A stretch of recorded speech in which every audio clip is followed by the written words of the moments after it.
horsepower for like a half a second, just a microsecond. The other thing is, super stock 1000, one or more Yamahas that come through with our engine and our exhaust, and I'll point it out, and you can know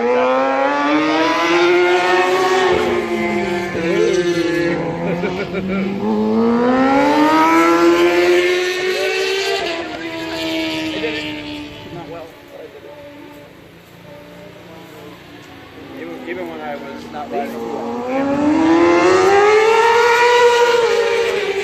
approaches to the same turn. Yeah. One apexed a little early and then depended on sort of the second turn. The other guy apexed late and therefore could carry more speed into the second turn. But he got on the accelerator later, so there's always a choice. The safest approach is a later apex.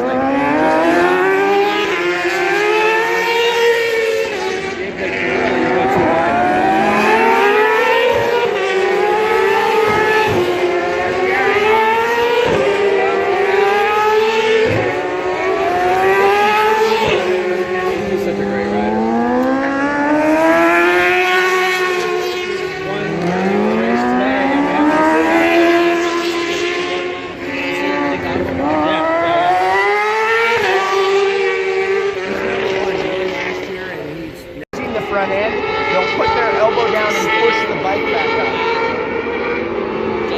They're so good. And these guys are so, I have so much respect for these guys, especially after getting on the tracks and trying to do it. And that looks pretty fast from here. Wait till you get close to it. The distance robs it out of They're top of 200 on the back straight, and they're probably top just on this stretch right here, they're top of 160. I'll come into it at probably 70 or 80 before they break for that. I just love the dark stripes.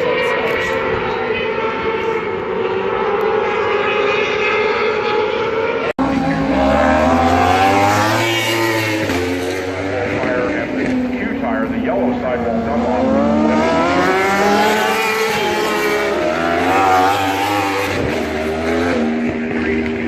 Qualifying tire is, that's the stickiest tire that I've ever seen. Those of you who do not know what it is and want to see it, go over to the Dunlop tent and they have them all lined out. They're tires with a giant yellow stripe around both sides.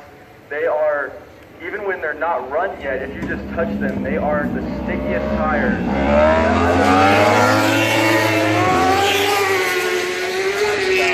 A lap and a half to 2 laps, depending on what rider you're talking about. Laps that is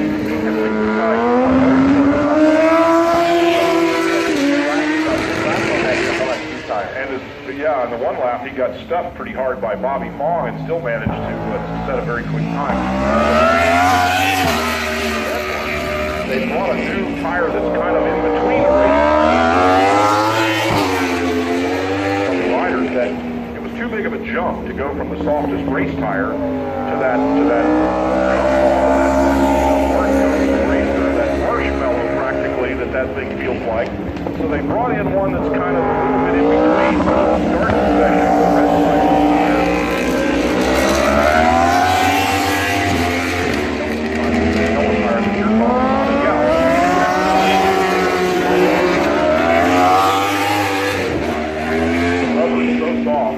And Corey will be talking a little bit more about that when we get to our qualifying session, our Super Pole session. Based on the time in this session right now, the time is 96. So everybody on a super bike is pretty much, well, Barrett Long is a little bit off on his super bike. Matthew Orange is in.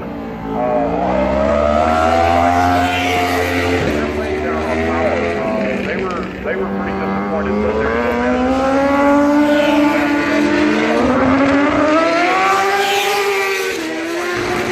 But for Barrett Long, he's the only one right now out there. He's got to pick up the pace a little bit himself. Corey West. Oh yeah, there you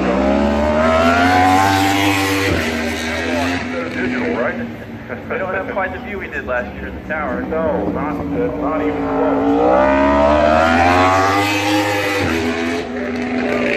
85.976, 85.976. What it takes for the stock bike to get in. And so right now we're looking at a little on the outside. Zoomer, Steve Zamaris, and Scott Harwell is not actually participating in the session. I talked to Scott this morning, by the way. Yeah, hardball, hairball, and what he was doing is doing a little additional testing, essentially for Danny Eslick.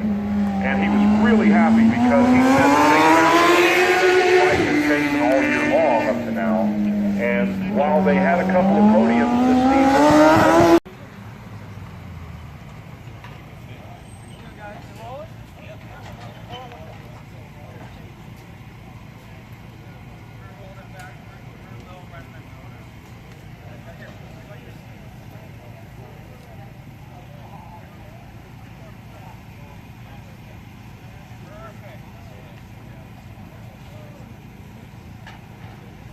At least that one rolls.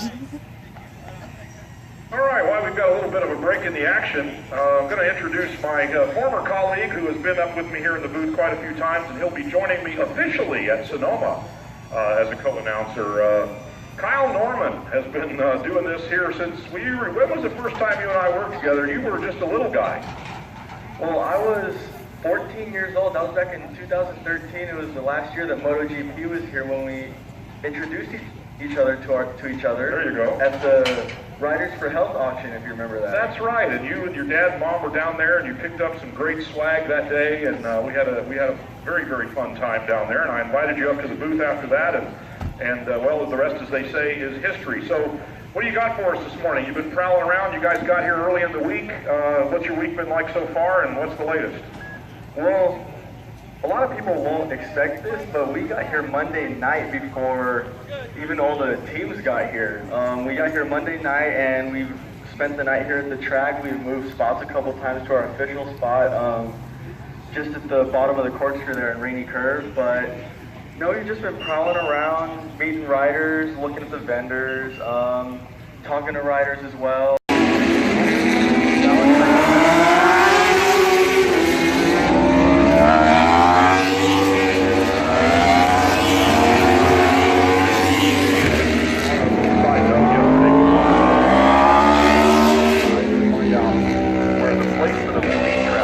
Those Yamaha sound so good. The engine builders are the guys that like to see that top speed number. How good of a drive to get off the final corner, etc. But it turns out that the data from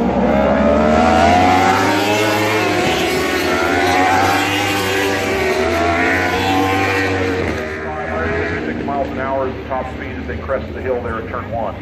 So the top speed numbers are pretty accurate. Session get underway. Several of the riders have come by with their first flying lap. Not particularly impressive yet, as you might expect. And it's going to be interesting. We had said that yesterday's but we missed Bryce Prince, who was so fast in the first session. Overall or something in the first practice, and then they had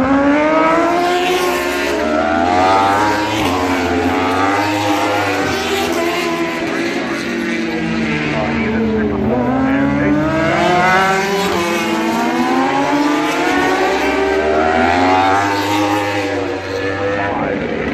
and behind him the rest of the field.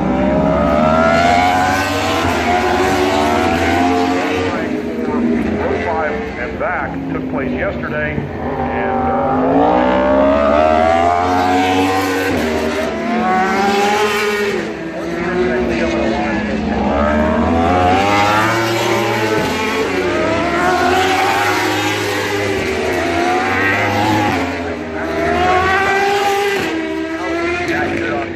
going into corners compared to every other rider in the field. He said it's all set up.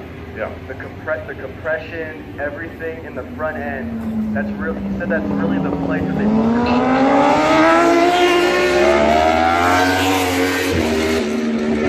He's so close to everybody else's, especially the great Yamahas of Josh Hayes and Cameron Beaubier. But they really wanted to focus on that.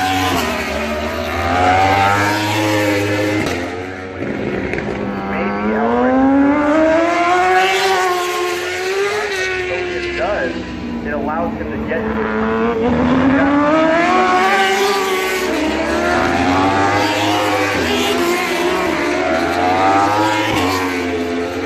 Doing something right. In fact, he's doing a lot of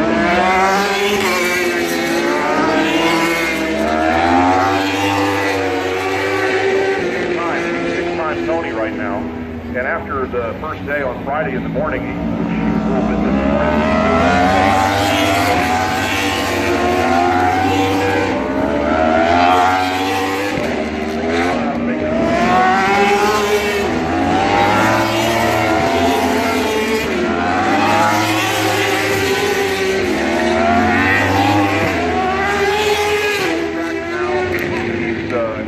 A new Suzuki GSX-R 1000 under him. He's got a season in the series, and he's acclimated here. He loves California. Oh, He's got a young protege in the KTM RC Cup. Frankie Perez is his little buddy, and actually wears Tony's leathers, or at least he did in Utah. I haven't seen him. Well, very talented young rider from Spain. Francesca is actually his name.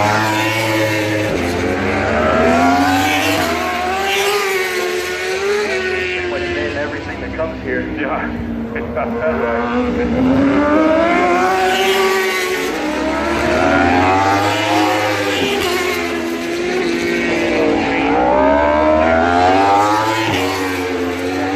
The KTM RC Cup Championship before it's done too. Now we're getting the phrase we're fond of using. The usual suspects have begun bubbling to the top. Roger Hayden at 25:59, the fastest lap of the session. 25:8.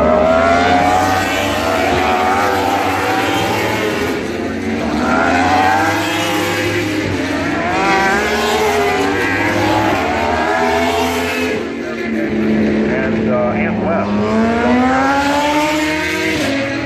What a crazy crowd that is down there at the Fly Racing ADR tent, Aussie Days tent. They've got a South African, Cam Peterson is back. They've got Anthony West, the Australian, and they've got Shane Richardson, the Kiwi, the New Zealand rider, all under the same tent down there.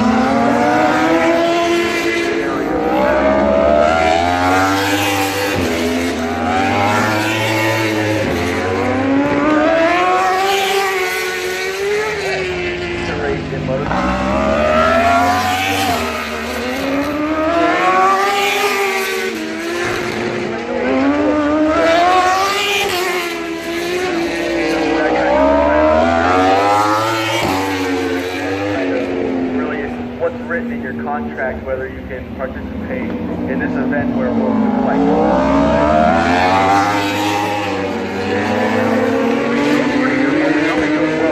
look at weekend. We're pretty confident about that. But also, a lot of he people don't ditched know, it it in goes the pretty ground. good here in America. Every time he shows up, he seems to have an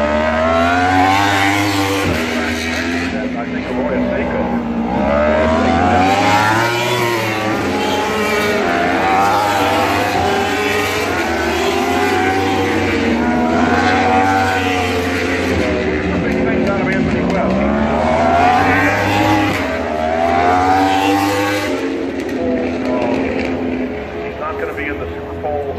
Did you see him slide when he got to the bottom? After the second practice yesterday with a 27.0, but looking at him this morning at 26.7, he's picked up a little bit of time, and there's still about 10 minutes left of the session. And another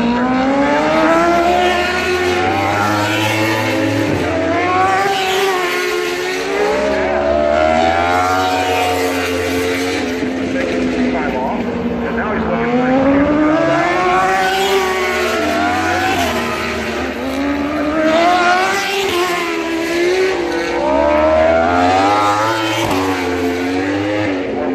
kind of stuff like that. Yep. He was one of the top contenders in that class. And he's come over to the AFM a few times, done a few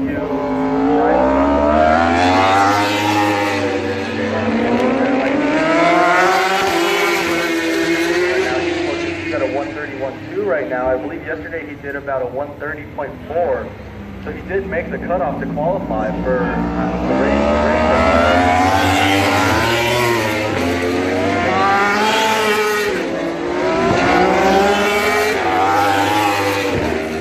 What that is. And Roger Hayden right now has got a 25.0. So you would calculate it for the superbike riders based on Roger Hayden's time. Matthew Skoltz has a 25.9, so you would calculate the 107% cutoff time for stock 1,000 based on the time of Skoltz. So we don't need to make those calculations. We'll know.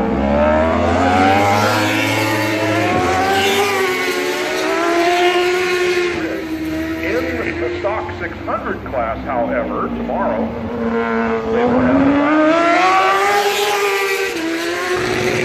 two major innovations this year. The LCQ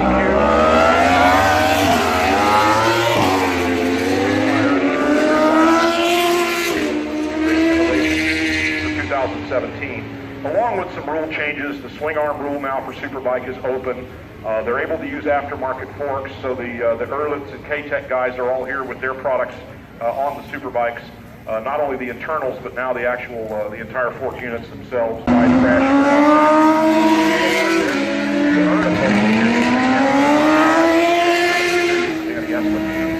Well, we talked about it a little bit yesterday. I mean, Danny has always gone in the past on 600.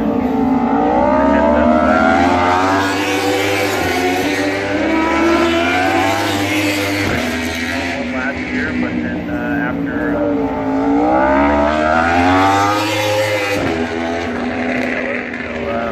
he got docked a few seconds back.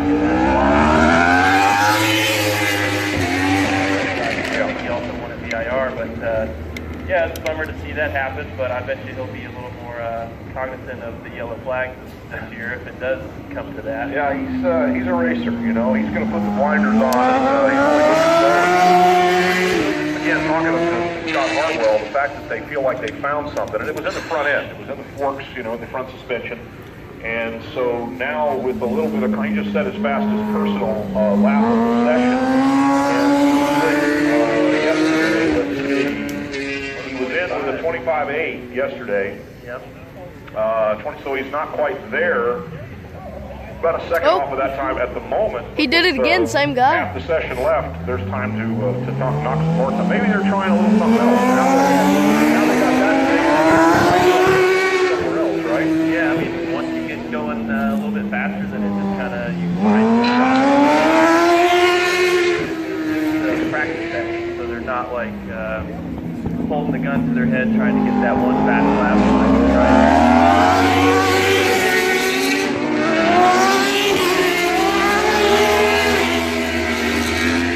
Super Bowl before that at noon, you know, it could be that they're also looking a little bit, trying to anticipate the extra grip that ball. You know how important a good start is. I was speaking with Keith McCarty this morning.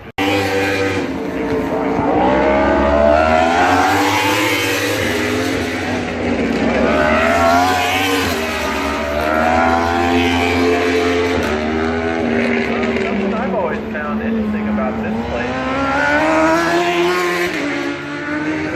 or Road America, where you've got that long front straightaway, everyone drag races to a hairpin turn one.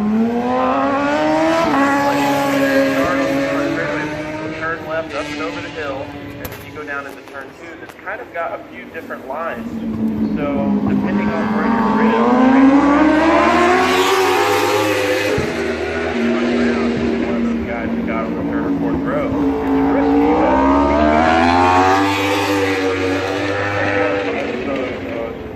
What's his name? David Hobbs, he calls it a schlemazel. A big schlemazel.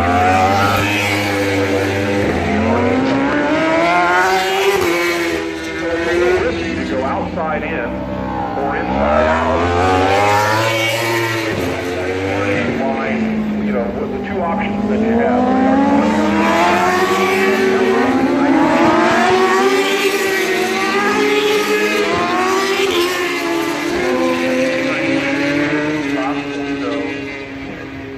Track down the outside. I kind of tended to be that third or fourth row guy, so my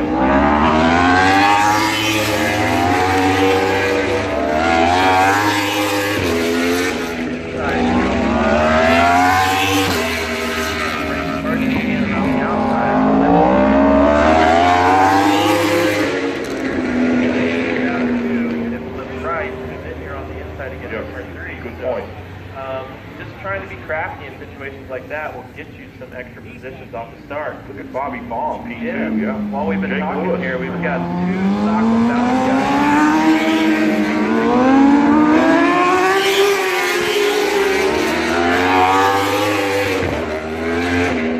Stock bikes here at Monterey saw the last 2 rounds at both Utah and Road American. Guys with the stock 1000s have a much tighter championship right now, so not saying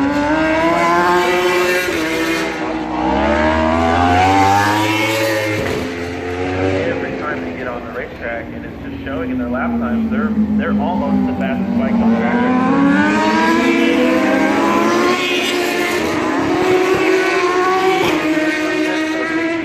Cup final qualifying, the first real session of the weekend, if you want to call it that.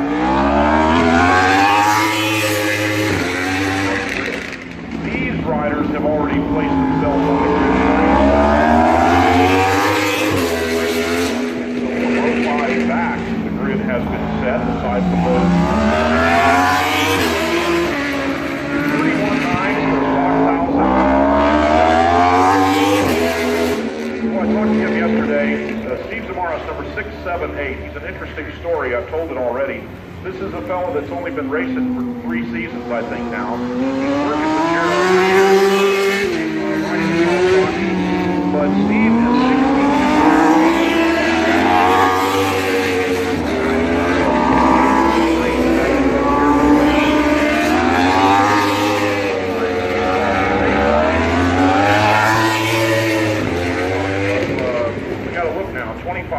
That's going to make it different. Well, I may be talking out of turn here.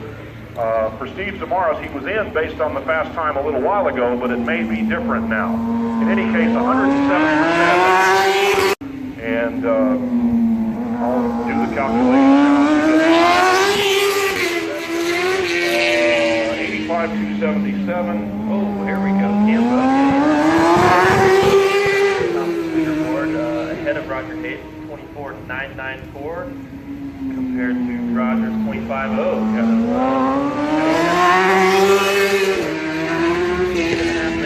Yeah, well, and the qualifying cutoff just went to a 30.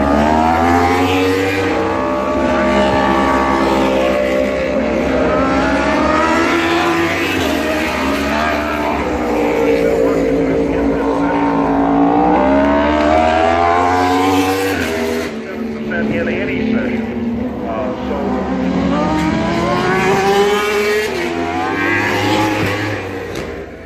Talking about some of the guys trying to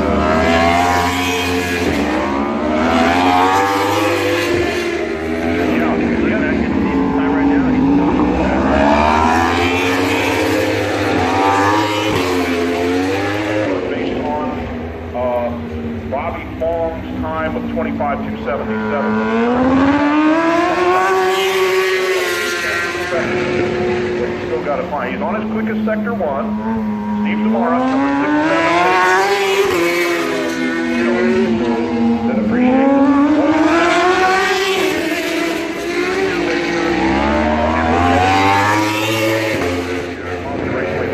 He's got his personal best sector 2. We're watching with as much interest as we are the front. Nothing particularly special about his third sector. Here in the next 20 seconds or so when he crosses the line. So we got some new faces into the top 10 this morning.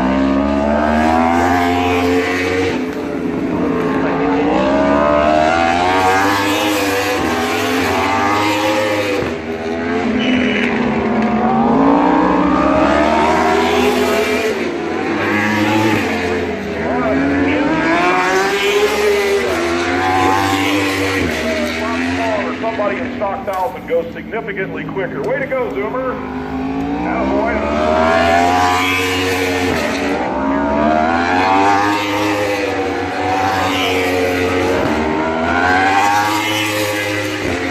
7.3 for Zoomer.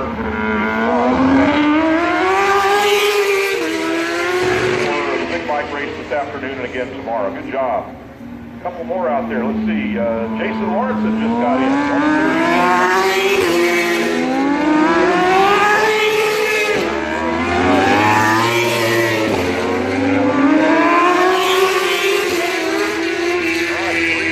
3.5 minutes left.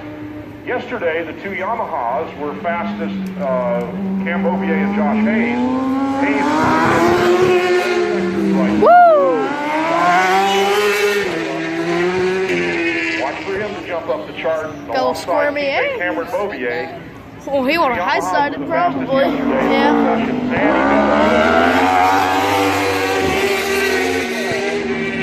0.08 of a second quicker than teammate Cameron Beaubier. Great Yamaha.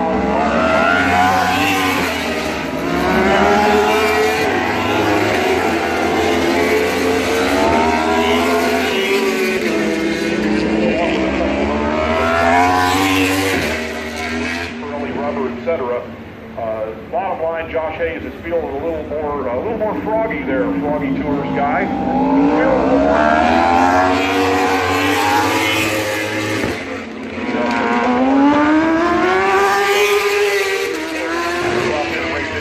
Wasn't 100%. Now he's a little closer. He's still throwing down some fast segments, but the guy we need to look at right now, sitting in sixth, Tony Elias. Tony.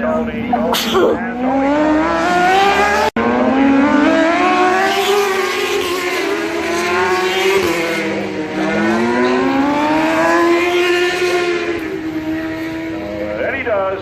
24-7. 24-7-2-8 for Tony Elias. 2 minutes left in the session. Six-time winner here this 2017. Whoa. He swung wide, didn't he?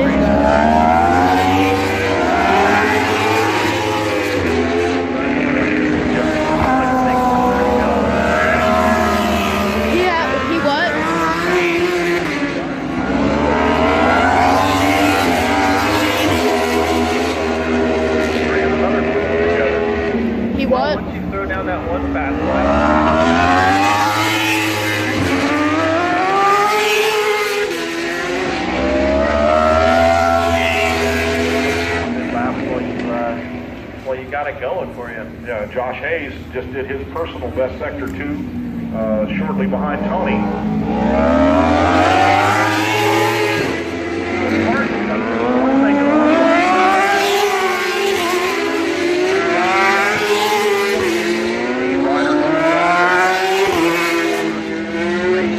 Something kilometers around. Tough to get a clean lap in. That's a factor too. Tony comes back across the stripe and backs up his 24-7 with a 24-8. So looking pretty consistent. Well, Josh Hayes and Cam Beaubier both 24-7. It's 2.25 miles. That's right. 2.25 miles around, 11 turns, and.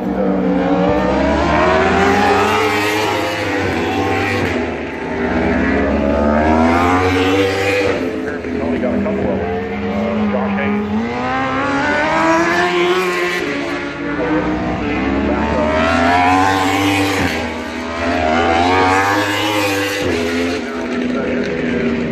Almost done.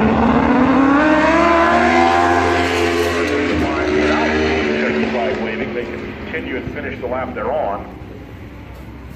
Yeah, Sylvain Berrier and Ant West. Well, Anthony's 12th now.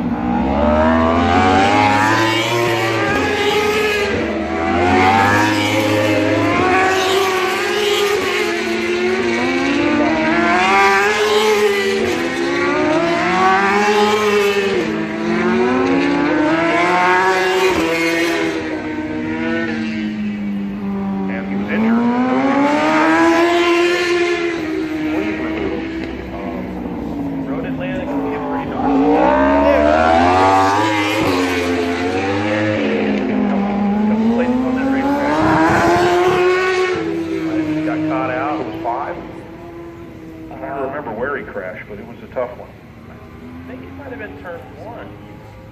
Turn 1, turn 2 area. Was it? Either way, Yeah. if you're going that fast on a super bike, it's easy to get to the wall. Yeah. Well, that was where Hayes had a big one too. He sent his number 4 monster. Dirt tracks is coming out. Is this the bridge?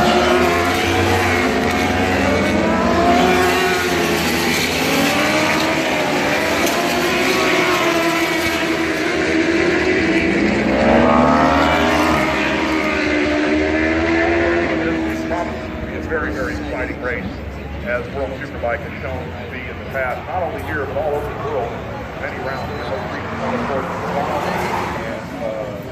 The Kawasaki has set the standard. They are first and second in the championship by 50 and 111 points ahead of Chaz Davis, who is currently third. And here we go, getting ready. Of course, the sequence will be you're seeing Rachel, They do not have our a radio chief grid marshal. She is also serving as the same position for World Superbike.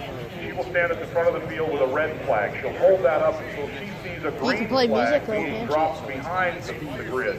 Then she'll walk away, at which point it is in the hands of the starter. A bank of red lights comes on that the riders can see, and we will see in the upper left corner of our television screen. There they have just now appeared. When those lights go out, that's when you start. It used to be a lights on, kind of a little confusing. And we got to start. Boy, they got away on a hurry, and there is Tom Sykes. He did go from the right side of the grid over to the left for the inside line. Johnny Ray's going with him. Chaz Davis is working around the outside, and in this particular case, it looks like Kawasaki, Ducati, 1, 2, 3, 4 into turn 2. Yeah, it looks like the two Cowies got out to a good jump, but then Chaz is muscling his way down into turn 2 and puts himself into second position. Right now heading to turn 4. There we go to the right-handers, and up the little short chute to the left-hand turn 5. A look there at Leon Camier, who got an excellent start from 7th, 8th on the grid. Sykes wasting no time trying to pass Chaz. No, in this one we want Gets him right back on the way up to turn 6 there. 766. Yep, so Sykes got the whole shot. Johnny Ray was dropped into second, but Chaz made a good move in turn 2 to get up into second position. Here's Melandri making a move up the hill.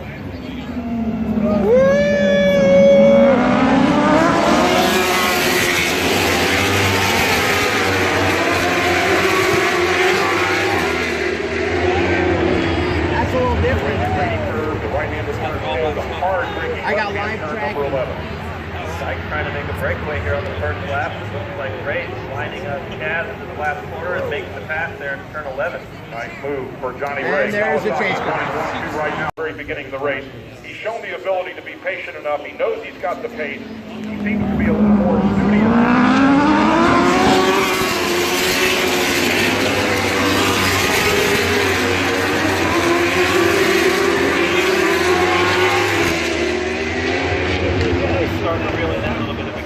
And Keith and I were talking about that. Every rider says, oh, it's so important to get a good start. The race is 23 laps long, but the fact is there's so much to be gained when you're not going very fast. You know, you make up more time in the slow turns than you do in the fast ones. And you make up more time in the point on the track. Yeah, and I made a point about when we used to, I had a company and we used to do a lot of timing, electronic timing and scoring for different sports. And depending on the kilometer time trial that I used to do when I was a racer, bicycle racer. And they changed from reaction time.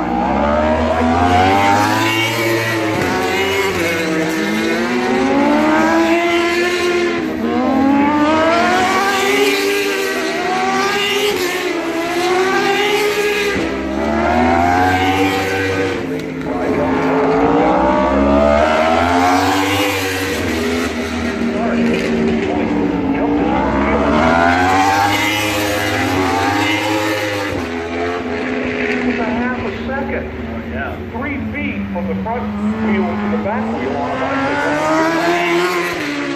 And don't tell anybody this, but he did it in the national championship and got away with it. And he used it, but half the start of the race, and they're fighting for hundreds of seconds at speed. Yeah. So it's a big deal. And so the point is that if any of these riders are trying to test that's actually important. You know, if you start from the second row or the first row, you got a little bit easier job than if you start from row 3 or 4. Yeah, it's tough. I mean, these guys are turning, you know, within a second on their fast lap time. But if you've got a lot of people between you and the leaders, and if you can't latch onto those leaders as soon as the green flag drops,